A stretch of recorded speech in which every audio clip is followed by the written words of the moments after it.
Faculty member making a bomb scare at 4Cs. Oh. Wow. Hello all, Gadfly here. Been a long time actually since we've done a new one of these. However, times are tough and it's time for some serious talk about taxes. Oh. I have a fundamental belief that the way we fund our, particularly municipal government, is wrong. Something's broken, has to be fixed. Do I have an answer? No. I may have partial solutions I think would work, but something is tragically wrong. For those of you in the towns of Barnstable, Dennis, Harwich, and Chatham, who are also seeing this program, you'll pardon me if this is primarily about Yarmouth, but is it really? Every one of the towns here on the Cape, most towns throughout Massachusetts, are facing some very, very serious financial issues. Costs for running municipal government are rising much faster than the 2.5% that the tax rate, the tax levy, is allowed to rise. People's demand for services at least remains constant. And as new services become available, as new technologies make new services possible, the demand for services increases. Some history about the town of Yarmouth. Here's just an example of what we're facing in the override on Tuesday. This program will be seen tonight, Friday, and Monday, which is the day before the override. And just so that if you feel like changing the channel and watching something else or throwing a beer at the television set, I support the override. I don't like it, I don't want to, but I don't see any way out of it. So for the next, well, at this point, 25 minutes or so, let's look at why I support it. Proposition 2.5 was passed by the Massachusetts legislature in response to the fact that cities and towns simply raised the tax levy whenever they wanted to, by whatever amount they wanted to. This was hazardous because the various unions employed by cities and towns said, what the hell, give us a raise and pass it on to the taxpayer. Contractors used to collude about contracts. I'll put in a bid for $1 million. Ralphie will put one in for $1 million too. You make your bid $950,000. You'll get this job, and then we'll switch around for the next one. Of course, the job was worth $500,000, but there was absolutely no incentive on the part of cities and towns to save money. Patronage jobs became obligatory. So the legislature, in response to pressure from Massachusetts taxpayer and citizens organizations, passed a law, Proposition 2.5 is what it's called. It doesn't say that a city or town cannot raise taxes more than 2.5% in a given year. It doesn't say that. It says that a city or town can do that only if the citizens agree. And they agree by going to the polls in a public election and voting on an override question. And there are two types of overrides. One is a debt exclusion. For example, you want to borrow $10 million to construct a new municipal building of some sort. In order to pay off that $10 million debt, the tax levy, not the rate and not the assessments, but the overall levy, has to rise by more than 2.5%. So let's say, example, Yarmouth built a fire station, about $4 million. In order to pay that $4 million bond off, the town of Yarmouth would have had to cut other services or personnel somewhere. Or they could get a debt exclusion override. All that says is that beyond the Proposition 2.5 limit, the town could add to the taxes the amount of money necessary every year to pay down that debt. Once the debt is paid off, that amount of money comes off the tax rate. It's not permanent. Any other Proposition 2.5 override is permanent. So if you raise a $1 million levy by 2.5%, that's $25,000. Now it's $1,025,000. Next year, you add more than $25,000. You add 2.5% of $25,000. Carry the 3, and it's $750, something like that. So every year, the 2.5% keeps going up and up and up and up and up. Slowly, very slowly, but it does happen every year. So now, to Yarmouth. The town of Yarmouth has been planning very carefully for 2 or 3 years at least to ask the citizens of the town next year, 2009, in the spring town election, to approve an override for general government use. There's no secret to this. We did it a couple of years ago to hire 5 new police officers. Interestingly, if this override doesn't pass, we're going to lose 4 of them. Oh. Everybody's now familiar with, probably sick of hearing about, the school situation. Yarmouth Town meeting said no to the proposed school budget. Yarmouth Town voters said no to the override. By law, a special district meeting happened down on the football field at the high school this summer, and the vote was about 2-1 in favor of the school budget, which means that the town of Yarmouth has to take $1.5 million out of its municipal budget and pay it to the schools. Oh, do I have a headache. The politics of the school department itself aside, Yarmouth is now faced with, and it's interesting, a lot of people on the school side, and I know because I overheard her say it. Carol Woodbury, the school superintendent, I think believes that the town of Yarmouth is not well managed. She wouldn't know a well-managed town if it ran her over. She should worry about running the damn schools and not start slinging mud at one of the best-run towns anywhere, certainly in Massachusetts, probably in New England. But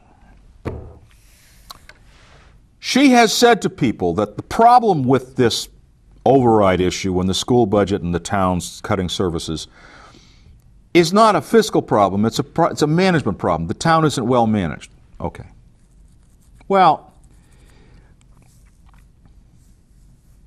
did you know there was an assault on a teacher in the Wixon Middle School in that lovely town of Dennis where everything is perfect?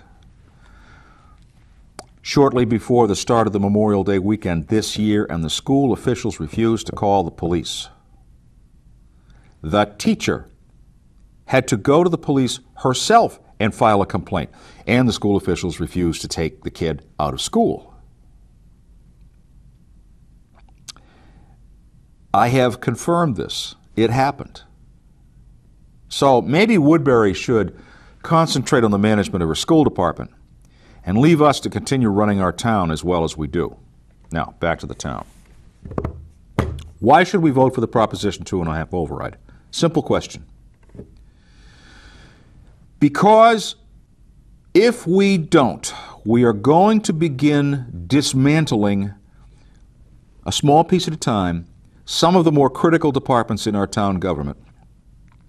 And we are going to see a loss of the services that we all have come to expect. Services that are good for all of us and necessary for quite a few of us. Example, new fire station. If the new West Yarmouth Fire Station does not close or does not get funding, if the town doesn't get the override, that fire station will close, period. It won't be open part-time. There won't be just an ambulance there and nothing else. It will close. Somebody once said to me that a former fire chief in a town said to me that he had known Randall Sherman, our fire chief, for quite a while, and he said he's probably the smartest, the most intelligent single person in the firefighting business he'd ever met. That fire station originally came in, the architect had Plan A and Plan B. Plan A was $5.5 million, Plan B was $7 million. And Jim Hoban, who was at the time the chairman of that poorly managed Board of Selectmen, said to the architect, "We told you $4 million. What is it you don't understand about $4 million? They built it for $4 million. We're going to have to close it. We'll still have a debt exclusion override to pay off the bond, but we'll have to close it." Before that station opened, people in West Yarmouth sometimes had to wait more than 10 minutes, sometimes a lot more than 10 minutes, for an ambulance to arrive. If you're in your 60s or your 70s, your 80s, and you're on the floor having a heart attack, you don't have 10 minutes. Average response time now is less than 5 minutes. Sometimes it's as little as 3.5 or 4 minutes. That station and the people who man it save lives. Is that worth another $70 a year? Because that's roughly what the Proposition 2.5 override will cost on this hypothetical average house valued at $350,000. Now, you can argue up and down, well, he's only going to pay $60 a year because he lives in a shack.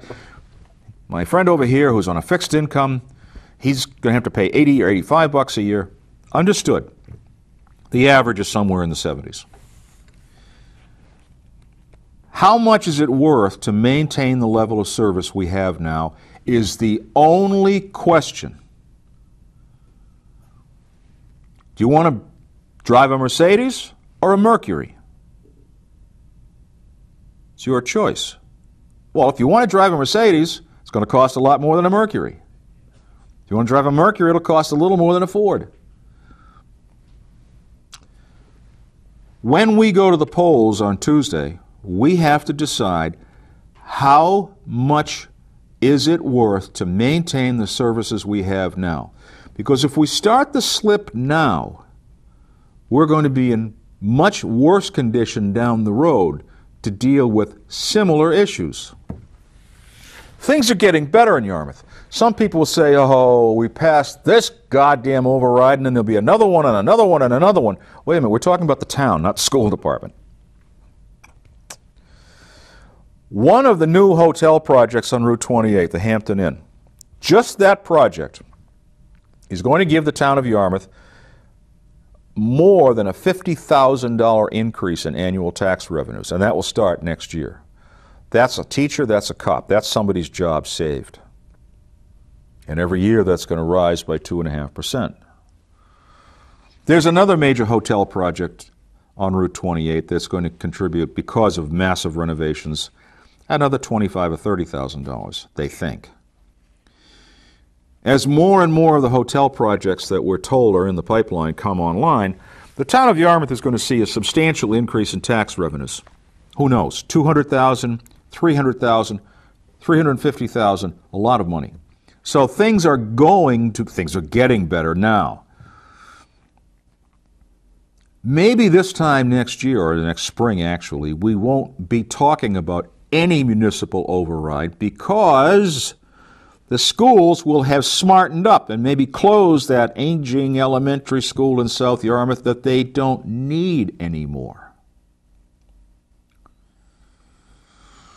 Here's an ugly fact about Proposition 2.5 that for some reason doesn't get much discussion, but it should. The rate of inflation in the United States has exceeded 2.5% for about 80% of the time that Proposition 2.5 has been in effect. In other words, if the rate of inflation in a given year is 4%, and that inflation rate takes into account things like the cost of fuel for your municipal buildings, the cost of the union contracts that we have to sign, the cost of benefits that have to be provided, the cost of everything from a police cruiser to a fire truck to a coffee cup, If all that's rising at 4% in a given year, and you can only raise your taxes by 2.5%, you've just lost 1.5%. Proposition 2.5 was passed just before one of the worst periods of inflation we've ever seen in this country, when inflation was up at 10, 11, 12%. So we lost a huge amount of ground. The Cape has some interesting, not problems, but there are some interesting facts to Cape life. One is that we have an awful lot of retired people here who, by definition, tend to be living on fixed income. These tax increases hurt them, no question. How badly hurt will they be if they live in West Yarmouth and they have to wait 12 minutes for an ambulance?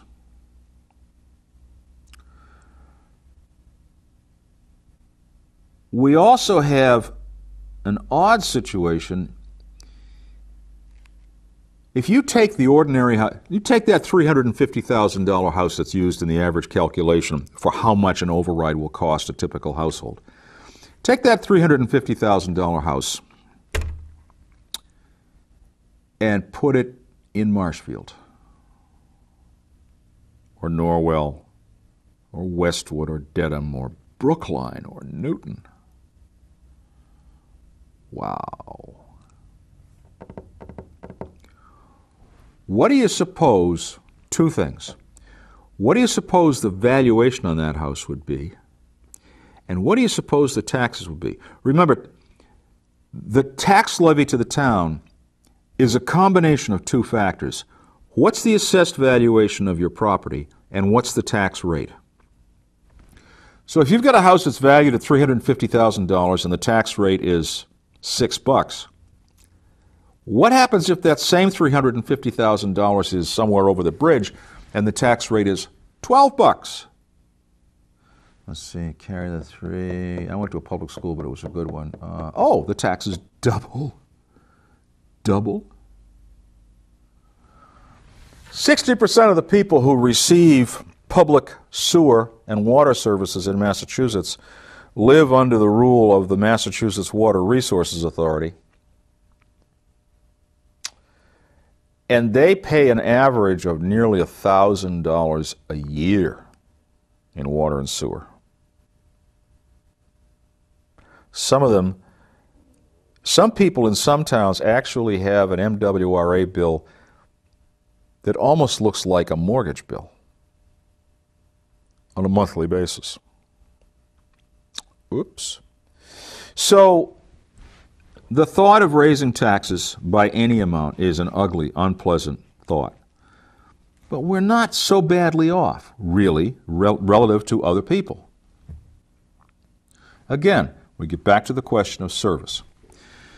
Carol Woodbury, in her infinite wisdom, that's the rocket scientist who heads the schools, was actually telling people that it's a ploy.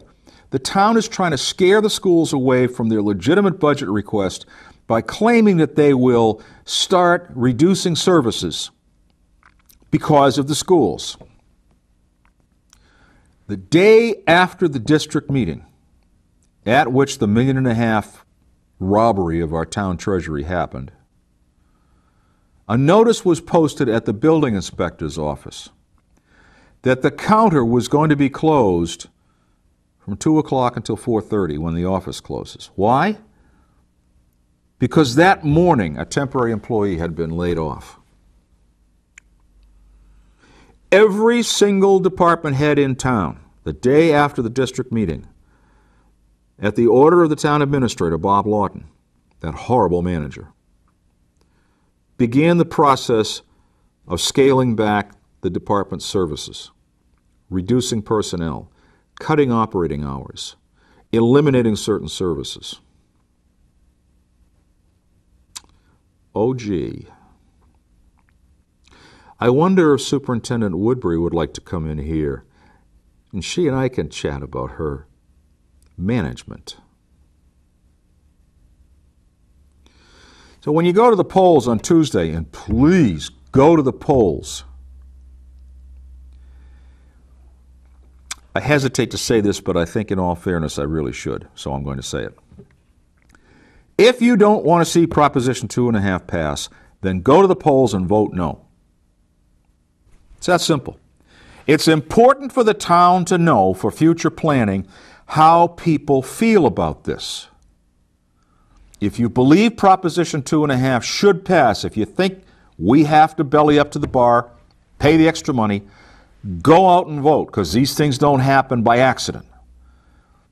If you firmly believe that this override request is wrong, that the town cannot afford it, and that we don't need the services that are right now being cut, then show up and vote. The last town election, we had nearly 7,000 people. Whoa! That's great. Look in any newspaper and tally up the number of people who died in the last day or week in countries where you can't vote. And ask yourself, what the hell's wrong with me? I can go vote. I can speak my mind. I can express my will. So do it. And now, for those of you who are part of the school lobby,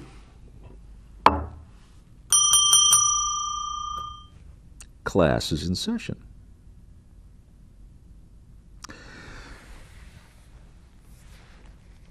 School supporters